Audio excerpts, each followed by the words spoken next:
آقا علیہ السلام نے فرمایا لا یزال امر امتی قائما بالقسط، میری امت کے اندر جو دین کا امر ہے قسط پر، عدل پر قائم رہے گا، حتیٰ یکون اول من یسلمہ رجل من بنی امیہ یقال لہ یزید، حتیٰ کہ بنو امیہ کا پہلا شخص آئے گا جو اس کو پامال کر دے گا،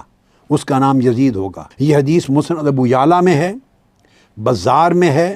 امام بہقی نے روایت کی ہے، ابن حماد نے بے روایت کی، امام فصوی نے کی، اور امام حیثمی نے کہا کہ ابو یعلا کے رجال صحیح ہیں، اور حافظ ابن حجر عسقلانی نے کہا کہ اس کے رجال ثقہ ہیں، یہ تمام کتابوں میں۔ پھر یہ جو حدیث ہے اس پر امام حافظ ابن کثیر اور امام بہقی وہ کہتے ہیں یہ جو فرمایا یقال لہ یزید، امام بہقی فرماتے ہیں ھذا الرجل هو یزید بن معاویہ ابی سفیان، کسی کو مغالطہ نہ لگے کہ یزید یہ کون سا تھا، یہ یزید بن معاویہ بن ابی سفیان تھا، یہ امام بہقی نے فرمایا۔ اور حافظ ابن کثیر نے اس پوری روایت کو جو میں نے ابھی آپ کو بتایا وہ اپنی کتاب میں درج کیا البدایہ والنہایہ میں، اور امام عسقلانی نے۔ پھر حضرت ابو ذر نے، ان کی روایت ہے پہلا شخص جو میرے دین اور سنت کو بدل دے گا یقال لہ یزید، اس کا نام یزید ہوگا۔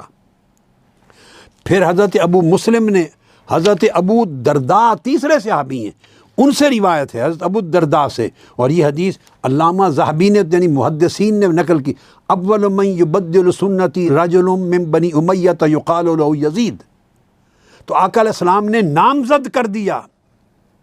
یعنی اس کے زمانہ شروع ہونے سے پہلے، یعنی FIR درج کرا دی میرے آقا نے۔ آقا علیہ السلام نے اس بدبخت لعین یزید کا تعین کر دیا، نام لے کر بتا دیا کہ یہ رسپانسبل ہوگا دین کی تباہی کا، اور دین سے مراد ذات حسین تھی۔ ثانیہ کربلا کو دین کی ہلاکت قرار دیا حضور علیہ السلام نے۔ اب یہ تو تھا تعیین کے ساتھ، اب جو یزید کے حواری تھے، انصار تھے، اس کی گورنمنٹ تھی، اس کے معاملین تھے، ان کا مجموعی طور پہ بھی آقا علیہ السلام نے ذکر فرمایا ہے۔ آپ دیکھیے میں صحیح بخاری کوٹ کر رہا ہوں، کتاب الفتن حدیث نمبر 6649۔ حضرت ابو ہریرہ رضی اللہ تعالیٰ عنہ راوی ہیں، انہوں نے مروان کو بتایا کہ میں نے اپنے کانوں سے سنا، یہ صحیح بخاری کوٹ کر رہا ہوں تاکہ کسی شخص کے پاس اب بات کرنے کی کوئی گنجائش نہ رہے۔ انہوں نے فرمایا آقا علیہ السلام نے کہا یقول ہلاکت امتی علی ید غلمت من قریش، آقا علیہ السلام نے فرمایا یہ قریش کے کچھ اباش لونڈے، اباش چھوکرے ہوں گے، اباش نوجوان، ان کے ہاتھوں میری امت یعنی میری دین ہلاک ہوگا،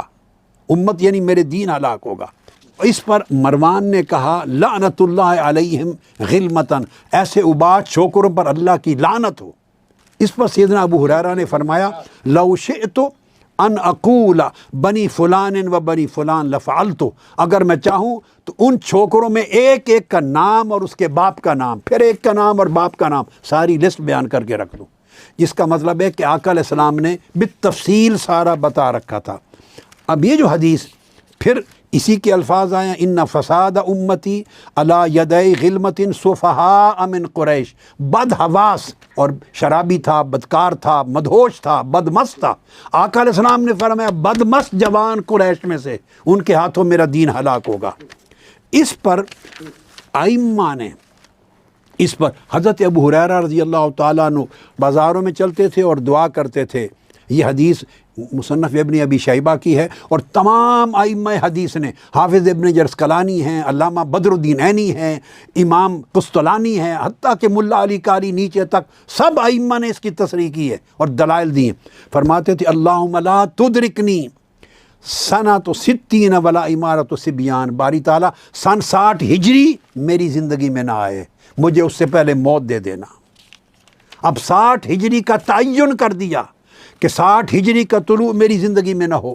امام بدر الدین عینی نے یہ بات لکھ کر آگے حافظ ابن حجر عسقلانی کو کوٹ کرتا ہوں، ان کی کتاب فتح الباری شرح صحیح البخاری، وہ کہتے ہیں فَإِنَّ يَزِيدَ ابْنَ مُعَاوِيَةَ صُلْخُ خفیہ، 60 ہجری سے پہلے موت اس لیے مانگتے تھے کہ یہ جو امارت الصبیان جس پر لعنت بھیجی گئی تھی، یہ یزید کا دور شروع ہوا اس سال۔ یہ حافظ ابن حجر عسقلانی ان سے بڑا محدث تاریخ میں نہیں ہوئے، انہوں نے نام لے کے کوٹ کر دیا یہ۔ پھر امام بدر الدین عینی حنفی محدث اور فقیہ، وہ کہتے ہیں کہ یہ جو کوٹ کیا آقا علیہ السلام نے فرمایا اور حضرت ابو ہریرہ کرتے تھے، اس میں سب سے پہلا شخص یزید تھا، پھر امام قسطلانی نے فرمایا اولہم یزید، ان کا سب سے پہلا شخص یزید تھا جن کا تذکرہ آقا علیہ الصلوۃ والسلام نے کیا۔ سب سے پہلے نئی ویڈیوز کو حاصل کرنے کے لیے شیخ الاسلام ڈاکٹر محمد طاہر القادری کے آفیشیل یوٹیوب چینل کو سبسکرائب کریں اور بیل آئیکن کلک کریں۔